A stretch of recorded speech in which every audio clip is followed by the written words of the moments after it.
Hello viewers, ఎట్లున్నారు? మేమైతే మస్తుకున్నాం. Time చూడండి 9 అవుతుంది. ఈ టైంకి మా అమ్మ మొత్తం పూజ అంతా కంప్లీట్ చేసుకుంది. మంచిగా చేస్తుంది పూజ.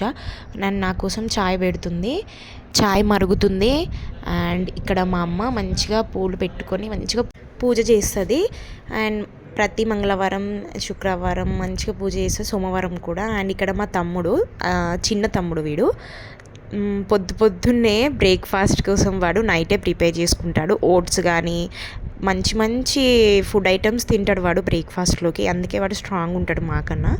ఇక్కడ చూడండి, ఇక్కడ కీరా, క్యారెట్, ఇంకా వేరేవి ఏంటి బీట్రూట్ అవన్నీ వేసుకొని మంచిగా తింటున్నాడు. వీడియో తీయకు నన్ను అని చెప్తున్నాడు. అండ్ ఇక్కడ చూడండి, వీడియో తీయకని చెప్తున్నాడు. అండ్ లెమన్ వాటర్తో సహా వాడు ఖచ్చితంగా మంచి డైట్ని ఫాలో అవుతాడు. అందుకే వాడికి ఏమో పుట్టరాదు. చూడండి, టైం 9 అవుతుంది. ఈ లోపే వాడు మొత్తం బ్రేక్ఫాస్ట్ అంతా కంప్లీట్ చేసుకుంటాడు ఇంటి దగ్గర ఉంటే. లేదా కాలేజ్కి వెళ్తే మాత్రం తొందరగా వెళ్ళిపోతాడు. మా నాన్నమ్మ పాలు తాగేస్తుంది. సో వీడియో నచ్చితే లైక్ చేయండి. ఇది చిన్న morning blog. So subscribe guys.